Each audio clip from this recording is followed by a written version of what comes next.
કોઈ પણ રાજકીય નેતા હોય એ જાહેર મંચ પરથી કોઈ નિવેદન આપતા હોય તો એ નિવેદન એમને કેવી રીતે આપવું એનો ભાન પણ એને હોવો જોઈએ। એક કિસ્સો સામે આવ્યો કે જ્યાં ઉનાના ધારાસભ્ય કેસી રાઠોડ જાહેર મંચ પરથી આમ આદમી પાર્ટીને આડે હાથ લીધી ને આમ આદમી પાર્ટીને આડે હાથ લેતા લેતા પોતાની પાર્ટીના જ મુખ્યમંત્રી છે એમનું જ નામ ભૂલી ગયા। શું છે સમગ્ર મામલો વિગતે ચર્ચા કરીશું। નમસ્કાર, હું છું ઉજ્જવલ અને આપ જોઈ રહ્યા છો નિર્ભય ન્યૂઝ। આમ તો આપણે અનેક ધારાસભ્યોને સાંભળ્યા છે કે જે અનેકવાર નિવેદનો પણ આપે છે અને પોતાના સામે જે વિપક્ષમાં હોય એ નેતાઓ ઉપર આકરા પ્રહાર પણ કરતા હોય છે, પાર્ટીઓ ઉપર આકરા પ્રહાર કરતા આપણને અનેકવાર જોવા મળે છે। પરંતુ હવે જે ઉનાના ધારાસભ્ય છે કેસી રાઠોડ, સ્વાભાવિક છે કે તેઓ ભાજપમાં છે એટલે એમને આમ આદમી પાર્ટીની વિરુદ્ધ બોલવાનું કહેવા માટે આવ્યું હશે અને તેઓ આમ આદમી પાર્ટીની વિરુદ્ધ બોલ્યા પણ ખરા, પરંતુ આમ આદમી પાર્ટીની વિરુદ્ધ બોલતા બોલતા તે પોતે જ ભૂલી ગયા કે તેમની સરકાર ભાજપની છે અને ગુજરાતના મુખ્યમંત્રીનું નામ ભૂપેન્દ્રસિંહ ચુડાસમા નહીં પરંતુ ભૂપેન્દ્રસિંહ પટેલ છે।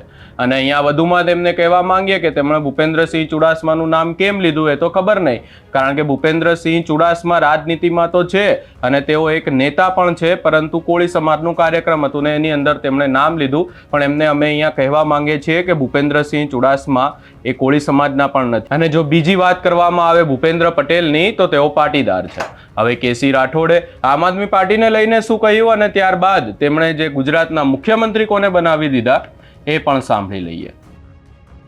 નાની મોટી સમસ્યાઓ હતી, શહેર હોય કે ગામડું હોય બંને સાથે વિકાસ થઈ રહ્યો છે।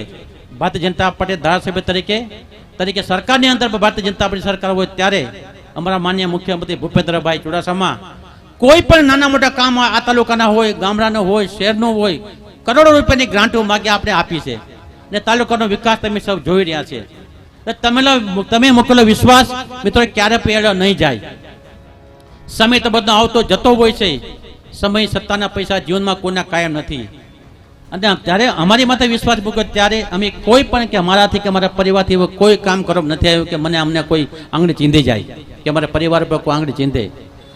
એટલે મિત્રો વિકાસની વાત આપણે વાત કરી, સમાજની વાત કરી હોય ત્યારે જ્યારે સમાજમાં જાગૃતિ આવી, હાવણાવાળા તમને ખ્યાલ હશે દિલ્હીની અંદર સફળ થઈ ગયો હાવણાવાળાનો। ઉના તાલુકાની અંદર હાવણાવાળા પાર્ટીનો એક પણ વ્યક્તિ હાથ પકડવા વાળા કોઈ માણસો ઉના તાલુકાની અંદર હતા નહીં, ઉના શહેરમાં પણ હતા। પણ હમણાં આમ આદમીનો જન્મ થયો છે અને જન્મ કોને કર્યો ને કોને આપ્યો છે આપ શબ્દ ખ્યાલ છે। અને જે હાવણો લઈને આવ્યા છે એમાં હાવણાને હલજ્યું છે ને એ હાવણાવાળા નથી। આપણે જ્યારે ગુજરાતમાં ધારાસભ્યોની વાત કરતા હોઈએ, ખાસ કરી અને જ્યારે ભાજપના ધારાસભ્યોની વાત કરતા હોઈએ ત્યારે તેઓ સત્તામાં છે, તેમની સત્તાને લઈ અને ક્યાંક ને ક્યાંક અનેકવાર તેઓ નિવેદન પણ આપતા હોય છે, ભાજપ દ્વારા સારા કામો કરવામાં આવ્યા છે એવી પણ વાતો કરતા હોય છે, પરંતુ તેની સાથે સાથે આ નેતાઓ બોલતા બોલતા શું બોલી જાય છે એમને ખબર હોતી નથી કે પછી જાણી જોઈને બોલે છે એ પણ એક વિષય છે। કારણ કે તમે આમ આદમી પાર્ટીની વિરુદ્ધ બોલો અને તેની સાથે સાથે જો આવી કોઈક વાત આવી જાય તો પછી આવા નેતાઓ ચર્ચામાં પણ આવી જતા હોય છે। અને હવે કેસી રાઠોડ આવ્યા છે રાજનીતિક રીતે ચર્ચામાં, કારણ કે તેમણે ગુજરાતના મુખ્યમંત્રીનું પણ નામ બદલી નાખ્યું અને તેની સાથે સાથે આમ આદમી પાર્ટીને પણ આડે હાથ લીધી છે। આ સમગ્ર બાબતે તમારો શું અભિપ્રાય છે અમને કમેન્ટ કરી જરૂર જણાવશો। અમારી ચેનલ નિર્ભય ન્યૂઝને લાઇક, શેર, સબસ્ક્રાઇબ કરવાનું ભૂલશો નહીં।